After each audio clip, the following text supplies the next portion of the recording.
how to soak your floral foam. We won't use floral foam for everything because not everybody can get it, but we will use it for quite a few things, and it's a necessary evil. So the best thing to do is have a big container of water to do it in, pop it in and let it soak itself. You can't press it down, you can't put water over the top of it. It has to soak itself. It doesn't take long. And for those who haven't worked with it before, it just about weighs 100 times what it would when it's dry. So if we just let that soak and it'll float around, do its own thing. Now it always comes marked usually in 3 sections. You can get this from $2 shops, or you can buy it from your florist and you get a better sort of premium of foam when you buy it from a florist. Now if your container's watertight, you don't need to line it. But when you do, we'll show you step by step. So if we use Nana's old salt box for this, you can put this in. You're always going to have a residue and you're always going to need to trim and muck around. So an old kitchen knife is the best to do it. So if we now go to your basic bunch of daisies, chrysanthemums, daisies, whatever you'd like to call them. Now with these, you can get so many blooms off one stem. Look at your stem of flowers. Cut it into little portions. We're going to do this in sort of a way that still shows off the container. So all these leaves we'll just discard. The biggest thing when you're putting any flowers into floral foam is you've got to do it so that the leaves are not in the arrangement. So a good pair of scissors is essential, but you can do it with just kitchen scissors as well. Alright, so we're going to prep these flowers down and recut all the ends. That way you've got a nice sharp point to go into the floral foam, because it's important you get that in to where you feel it's nice and secure.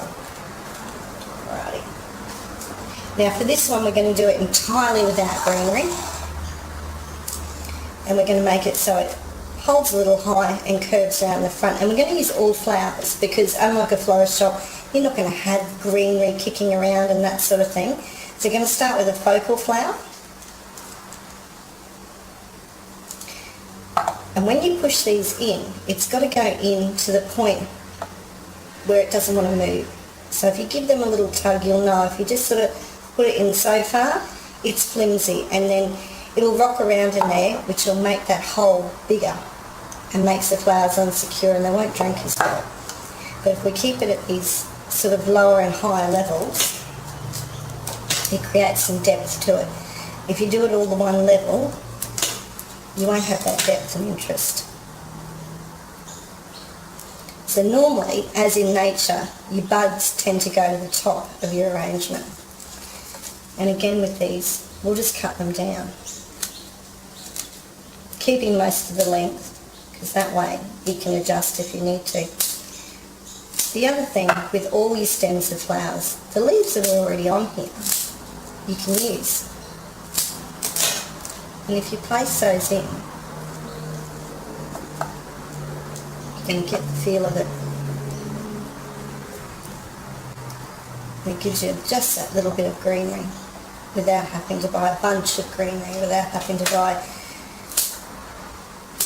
make all those decisions on which one goes with which, because naturally this goes with this, because they're off the same plant.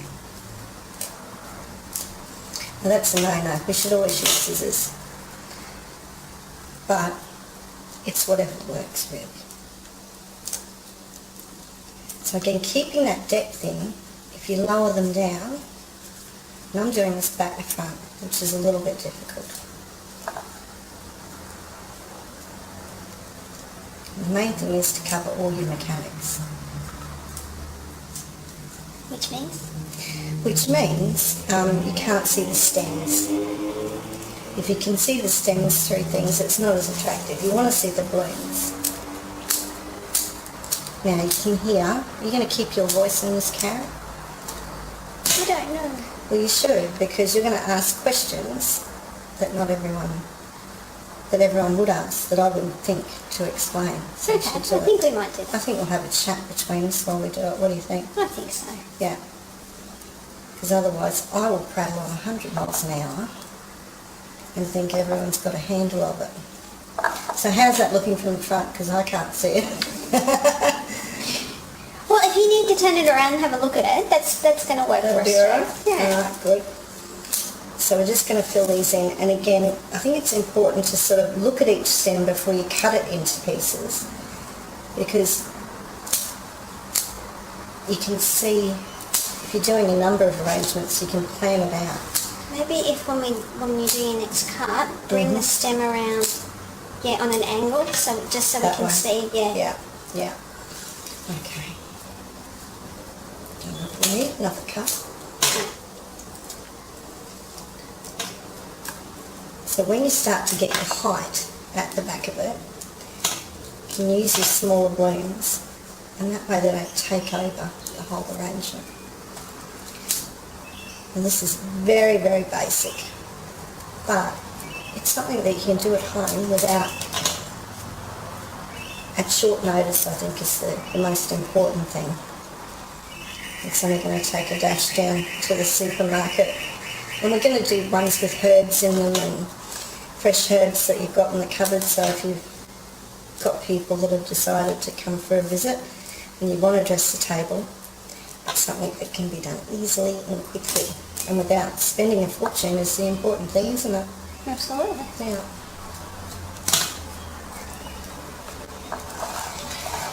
Now, when I look at that, I see some gaps which have to be filled. So we're going to go back. And when we cut this, you're going to look at it and you're going to take your top blooms first. Keep all the buds. They can all be used, if not in this arrangement, in another one. And again with your leaves, if you cut your stem, some of them will be damaged depending on what sort of flower you're using. But if we cut that there, cut the bud off, leave a little stem on that, that can be then used as some foliage. And floristry is the messiest thing in the world, so don't expect us to have a mess to clean up, because you will. So if we take that one off, that leaves a bit bent, so we won't worry about him. And again, if you wanted something really high for the back of it, but the stem sort of ends there and going on to the thicker stem, you just leave it on. Okay, so our little gaps, I'm going to have to turn around. There's a little gap there. And we've got a little gap there. Now this isn't what I'd call professional floristry by any means, but if you create that interest and have ones higher and lower and have a little back peak, and we're following the shape of the container here, so if you wanted to do something in this one, for example, we'd need to make it all oval and we'd need to have it all rounded and all perfect, but this one you can be a little bit more freeform. So if we wanted to jazz that up, being for Mother's Day, and we've done it in Nana's salt container that she gave to us, last Christmas as a family heirloom, and make it a special feature, but you can always throw a bit of glitter on things. Nothing like a bit of glitter. And then that will jazz that up. And we can also, we've got a butterfly somewhere, and we can pop a butterfly in that. And it depends if you want it a la natural or if you want it, to be nice and tizzy, and it depends on what sort of setting you're going to have your lunch in, I think is the biggest thing. But we'll find a butterfly and we'll add into that one in a minute, and it'll just change the shape of it.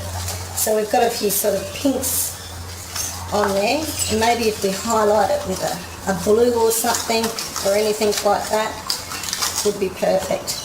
So again, these you can buy at your little $2 shops. Now you can pop it in frontal, but I think when it's a butterfly, if we just bend the wire down on these when you get them, and sometimes you can bend their little wings, sometimes you can't, but if we have him sort of flying through, you'll need to cut this. So good scissors, and I've got some wire scissors here, but pliers will do the trick. And if we just pop that in there like he's landed on it, I think that will be alright for any sort of drinks table.